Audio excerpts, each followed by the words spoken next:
হ্যাঁ রূপ বল। দিদি কি কিছু হেল্প করতে পারলো? কি মনে হচ্ছে কাজ হবে? ও যা করেছে খুবই কাজের কাজ করেছে। রেকর্ডিংগুলি শুনছিলাম। শুনে কি বুঝলে যে এদের মধ্যে কেউ? দেখ সেটা এক্ষুনি বলা যাচ্ছে না, তবে অদ্ভুত ব্যাপার কি জানিস তো, রাজ মারা যাবার পর এরা মোটামুটি রাজকে ভগবানের আসনে বসিয়ে দিয়েছে। তবে ইন্টারভিউগুলো যত এগিয়েছে তত রাজের প্রতি এদের রাগ ক্ষোভ সব বেরিয়ে এসেছে। ইন্টারেস্টিং। কেউ কি সরাসরি কিছু বলছে? এটা তো অভিনেত্রী, ভাঙবে তবু মচকাবে না। সরাসরি তো কেউ কিছু বলেনি, চাপা দেওয়ার চেষ্টা করেছে, কিন্তু কিছু জিনিস কেউই চাপতে পারেনি। যেমন? তিনজনই বলেছে জানিস তো যে রাজের ফ্ল্যাটে ইদানিং ওদের কারোরই যাতায়াত ছিল না। একজন বলছে প্রায় মাস 6 আগে গেছিল, একজন প্রায় বছর খানেক আগে, আর একজন ওই 7-8 মাস আগে। I see. তাহলে চাবির ব্যাপারটা কিছু বোঝা গেল? সেরকম ভাবে কিছুই বোঝা যাচ্ছে না। আচ্ছা অরূপ, ওই পোস্টমর্টম রিপোর্টটা এসেছে? পোস্টমর্টম রিপোর্ট তো বিকেলে পাবো। ডোন্ট ওয়ারি, আমি পেলেই তোমাকে জানিয়ে দেবো। শুধু জানো তো আমার একটা জিনিস মনে হচ্ছে, সেটা কি তোমায় বলবো? হ্যাঁ বল। বৌমনি, রাজকে যে বা যারা মেরেছে তাদের উদ্দেশ্য শুধুমাত্র রাজকে খুন করা নয়, তাদের পরিকল্পনা ছিল রাজকে কষ্ট দিয়ে মারা। তো বৌমনি, এই খুনটার পেছনে অন্য কোনো মোটিভ নেই তো? অন্য কোনো মোটিভ মানে রাজকে মারার কারোর অন্য কোনো উদ্দেশ্য আছে বলতে চাইছিস? যেমন ধরো, রাজের বর্তমানে প্রেম চলছিল পলার সাথে, তাহলে পলার কোনো প্রাক্তন বা বর্তমান প্রেমিক কেউ? আমি থাকলে এরকম হতো না, হতো না এরকম। প্লিজ প্লিজ, এখন আর এরকম আপসেট হয়ে কি করবি বল? কেউ তো আগে থেকে জানতো না যে এরকম একটা। I can't believe this. Please তুই চ আমার সঙ্গে নিচে চ। এরকম করিস না। কেন থাকলাম না? এরকম করিস না, এটা জাস্ট একটা অ্যাক্সিডেন্ট। ম্যাম প্লিজ কিছু বলুন। প্লিজ ম্যাম প্লিজ, এই শোন, এখানে থাকলে প্রেস তোকে ডিস্টার্ব করবে। চল চল এখান থেকে।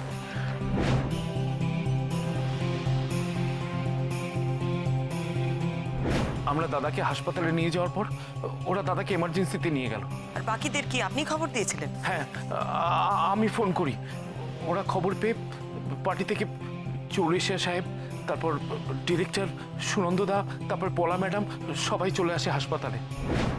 বৌমনিয়া, তুমি শুনছো?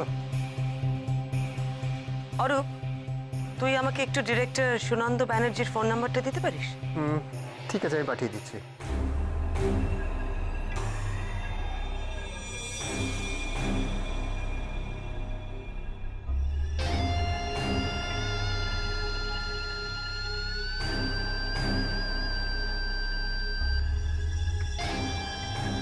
ম্যাডাম, আপনার কথা কিন্তু আমি খবরের কাগজে পড়েছি। Coffee. Thank you. Really appreciate করার মতো। রোম্যান্টিক ছবি ছেড়ে আমি যদি কখনো থ্রিলার ছবি বানাই, আমি আপনার সঙ্গে যোগাযোগ করব রিয়েল লাইফ স্টোরির জন্য। অবশ্যই, আপনার সব ছবি তো হিট। আপনি যদি ডিটেকটিভ গল্প নিয়ে ছবি বানান, আমার বিশ্বাস সেটাও সুপার হিট করবে। আমি এই সব কিছু বন্ধ করতে পারি, কিন্তু একটা শর্তে। তোমাকে আর দুর্গাকে আমাকে ছুঁয়ে কথা দিতে হবে, এর সাথে তোমরা কোনো যোগাযোগ আর রাখবে না। শোনো, আমরা এখনো তোমার মতন এতটা পাথর হয়ে যায়নি।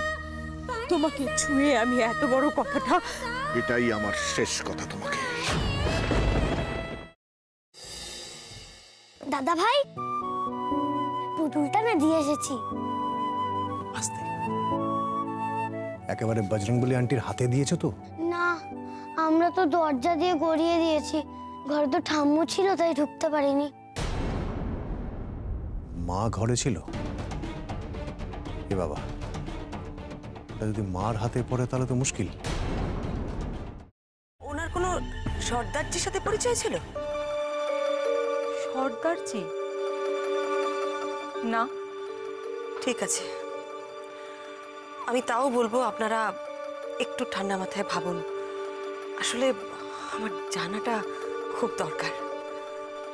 আমি তাহলে আসি, কিছু মনে পড়লে আমাকে অবশ্যই জানাবেন।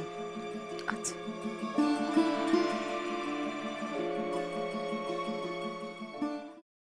ফ্রাইং প্যানে Emami healthy and tasty refined rice bran oil গরম করে তাতে গোটা কালো সর্ষে আর কারি পাতা ফোড়ন দিয়ে ওর মধ্যে একে একে টমেটো কুচি, বাঁধাকপি বাটা, নুন, হলুদ গুঁড়ো, শুকনো লঙ্কা গুঁড়ো আর সামান্য চিনি দিয়ে ভালো করে কষিয়ে নিয়ে ওই মিশ্রণে কুড়িয়ে বেটে রাখা নারকেল, পাকা লঙ্কা কুচি আর কারি পাতা দিয়ে ভালো করে নাড়াচাড়া করে নামিয়ে নিয়ে নারকেলের স্লাইস, পাকা লঙ্কা স্লাইস আর কারি পাতা দিয়ে সাজিয়ে সার্ভ করুন বাঁধাকপির ঝাল।